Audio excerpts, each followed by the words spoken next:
My girlfriend cheated on me and then tried to ruin my life. Hey Reddit, I'm Tyler, 22, and I've recently gone through the absolute worst experience of my life.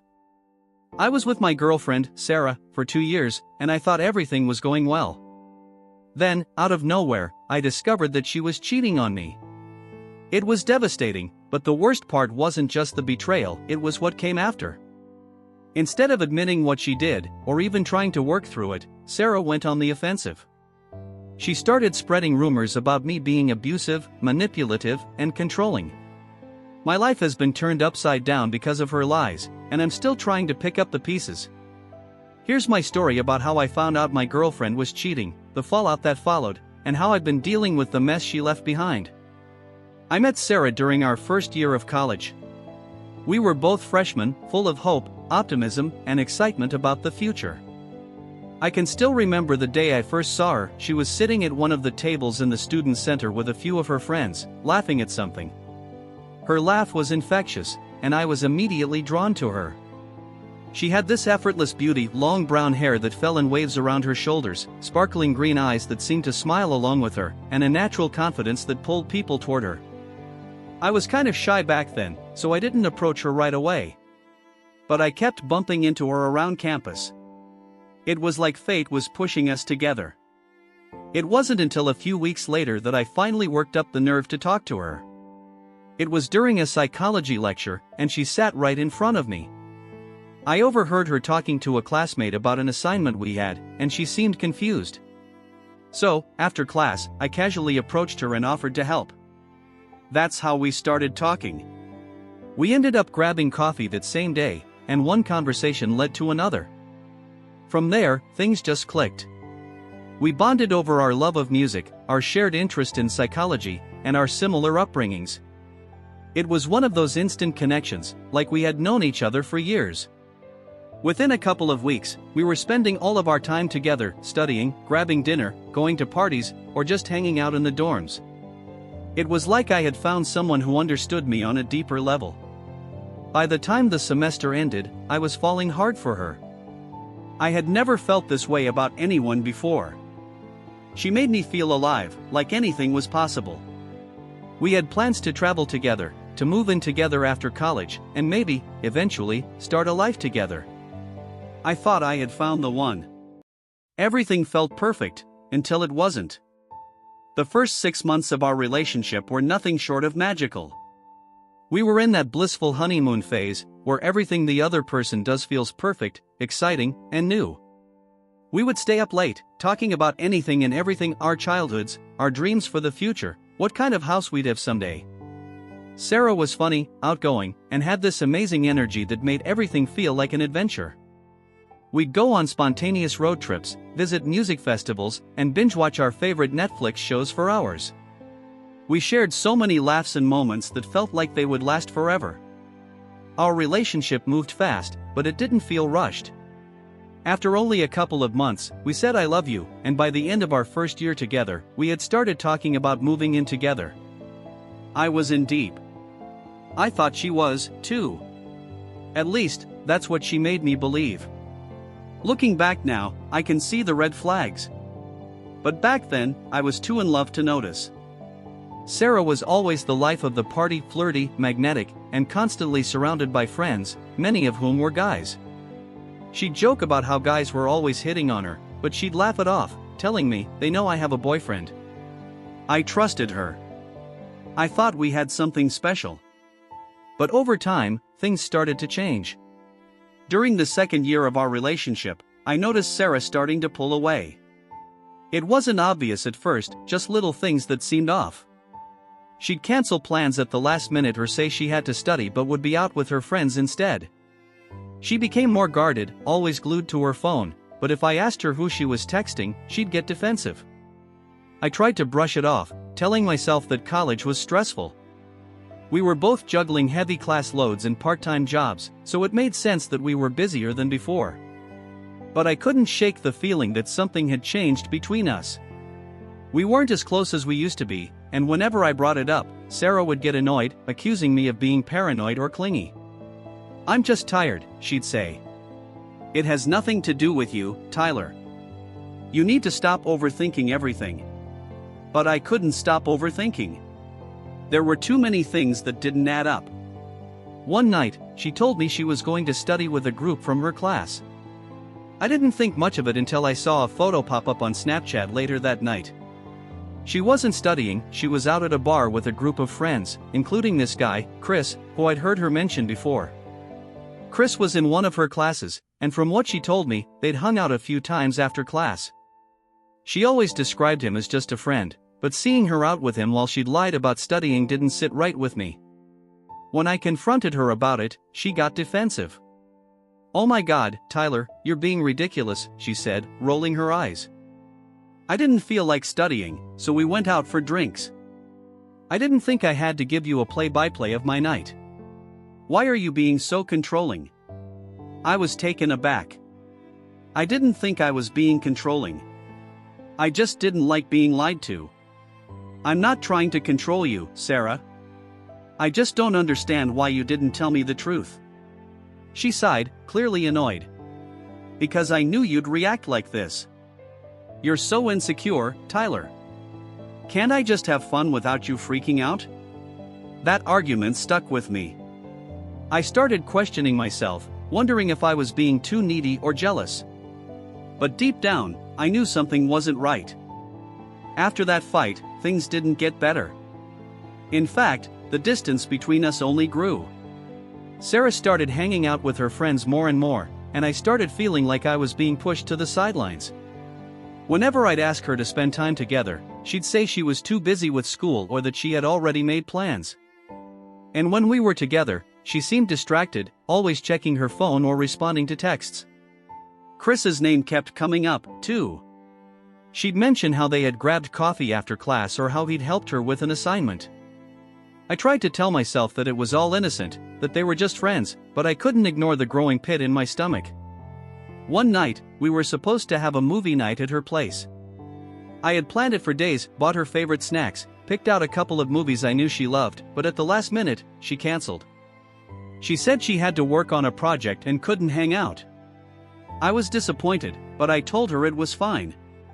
Later that night, I saw a post on her friend's Instagram. It was a group picture at a bar downtown, and there she was, standing right next to Chris, laughing like she didn't have a care in the world. She wasn't working on a project, she was out partying, and she hadn't even bothered to tell me the truth. That's when I knew something was seriously wrong. The night I found out the truth was one of the hardest moments of my life. I was over at Sarah's apartment, and she had left her laptop open on the coffee table. Normally, I wouldn't snoop. I respected her privacy, and I trusted her, at least, I used to.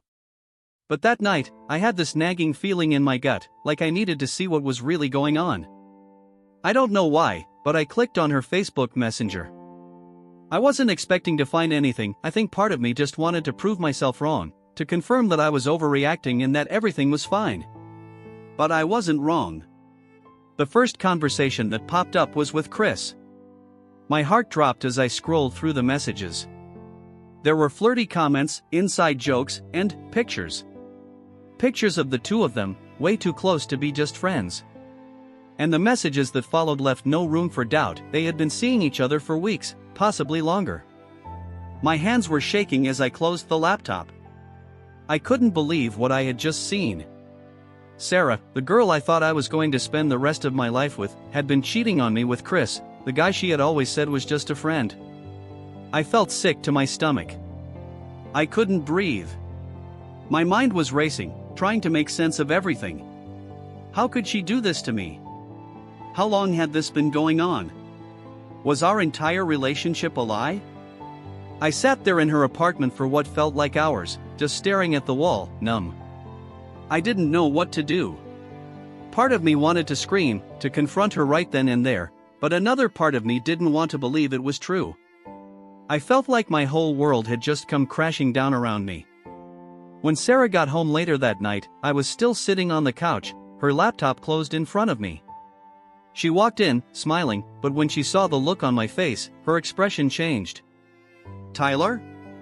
What's going on?" she asked, her voice hesitant. I took a deep breath, trying to steady myself. I know, I said, my voice quiet but firm. I know about you and Chris. Her face went pale, and for a moment, she just stood there, frozen. Then, instead of apologizing or even explaining, she crossed her arms and rolled her eyes. Oh my God, are you serious right now? You went through my messages? I saw everything, I said, my voice shaking with anger and hurt. You've been lying to me, Sarah. You've been cheating on me. She didn't even try to deny it. Instead, she shrugged, her expression cold and dismissive. So what? We were just having fun. It's not like it's a big deal. I couldn't believe what I was hearing. Not a big deal? We've been together for 2 years, Sarah. How can you say that? She sighed, looking annoyed. Look, Tyler, I care about you, but we're young. Did you really think this was going to last forever? Her words cut through me like a knife. I had loved her, trusted her, and this was how she saw our relationship? Like it was some casual fling that didn't matter? I loved you, I said, my voice barely above a whisper. She laughed, a cold, heartless sound.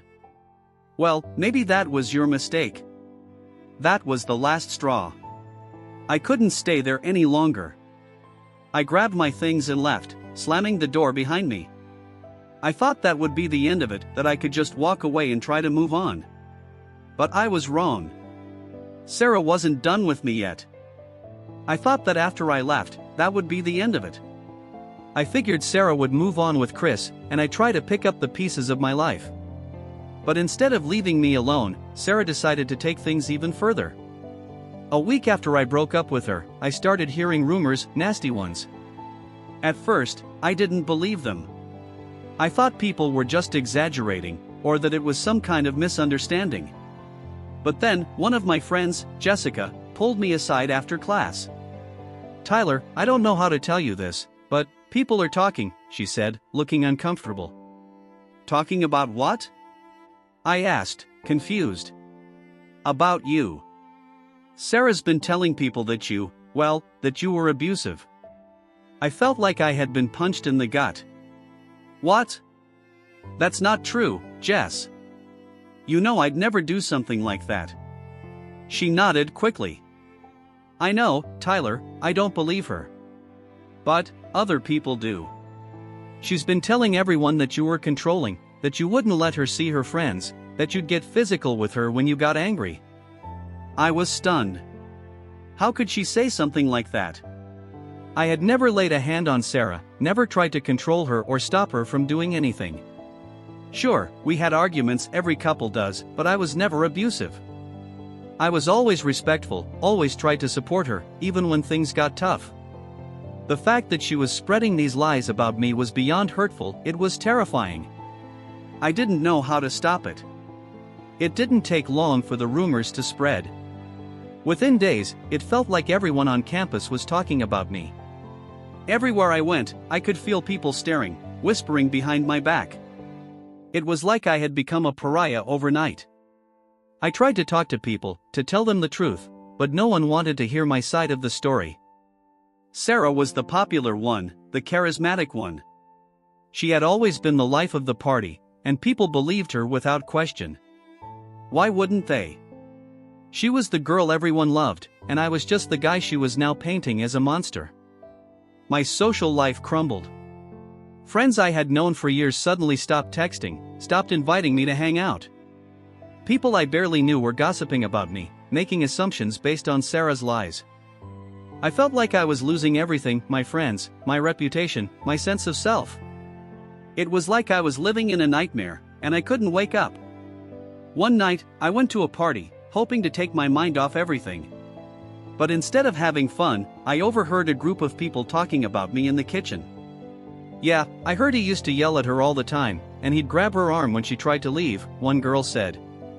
God, what a piece of shit, another guy added. I stood there, frozen, my heart pounding. How had things gotten so twisted? How had I gone from being the victim of Sarah's cheating to being the one everyone saw as the bad guy? I left the party early that night, feeling more isolated than ever. It felt like the world had turned against me, and I didn't know how to fight back. The rumors didn't just affect my social life, they started to impact every part of my life. My professors, who had always been supportive and friendly, started treating me differently. One of them, Professor Green, who I'd always gotten along with, suddenly became cold and distant. She'd glare at me in class, and one day after a lecture, she pulled me aside. "Tyler, I've heard some disturbing things," she said, her voice stern. I felt my stomach drop. "What do you mean?" "I'm not one to get involved in students' personal lives, but I've heard about your behavior toward Sarah. I hope, for your sake, that these rumors aren't true." I stood there, stunned, trying to explain that the rumors were all lies, that Sarah was just trying to make me look bad. But Professor Green didn't seem convinced. She just shook her head and walked away, leaving me standing there, feeling helpless. It felt like I was losing everything. Friends who had once been close to me started avoiding me. I stopped getting invited to parties, to study groups, to anything. My phone, which used to buzz constantly with texts and notifications, went silent. It was like I had become invisible. But the worst part wasn't just the isolation, it was the feeling of powerlessness. Sarah had successfully turned so many people against me, and I had no idea how to clear my name. I couldn't take it anymore. I knew I had to confront Sarah, to try to understand why she was doing this to me. After everything that had happened, how could she still be spreading lies about me? I texted her, asking her to meet me at a coffee shop. To my surprise, she agreed. When she walked in, I could see the smug expression on her face. She didn't look nervous or guilty, she looked like she was enjoying this. "What do you want, Tyler?" she asked, crossing her arms as she sat down across from me. I took a deep breath, trying to keep my emotions in check. "Why are you doing this, Sarah? Why are you spreading lies about me? You know I never hurt you." She rolled her eyes, leaning back in her chair. "Oh, come on, Tyler. You were always so controlling. You hated it when I hung out with other guys. Don't act like you're innocent." "I wasn't controlling, and you know that," I said, my voice shaking. "I never stopped you from hanging out with your friends. I never laid a hand on you. Why are you doing this?" She shrugged, completely unfazed. "Well, maybe I felt like you were controlling. And maybe other people feel the same way. It's not my fault if they believe me." I stared at her, shocked by how cold and calculating she was. It was like she didn't care about the damage she was causing, like it was all just a game to her. "I loved you, Sarah," I said quietly. "I would have done anything for you. And now, I don't even recognize the person sitting in front of me." She didn't say anything for a long moment, just stared at me with that same smug expression. Then, without another word, she stood up, grabbed her bag, and walked out, leaving me sitting there, wondering how I had ever fallen for someone so heartless. After that conversation with Sarah, I realized I couldn't just sit back and let her ruin my life. If no one was going to give me a chance to defend myself, then I was going to have to take matters into my own hands. I decided to write a post on social media, telling my side of the story. I knew it was a risky move, it could easily backfire, but I felt like I had no other choice. If people were going to judge me, at least I wanted them to hear the truth from me, not from Sarah's twisted version of events. I spent hours crafting the post, making sure to include all the details: the day I found out Sarah was cheating, the lies she had been spreading about me, and how her rumors had turned my life upside down. I didn't want to come across as bitter or angry, but I also wasn't going to let her continue to destroy my reputation without fighting back. I included screenshots of our text messages, showing that I had never been controlling or abusive, and even included messages where Sarah had admitted to cheating on me with Chris. I didn't want to drag Chris into it, but I needed to show that I wasn't the villain in this story. When I finally hit post, my heart was pounding.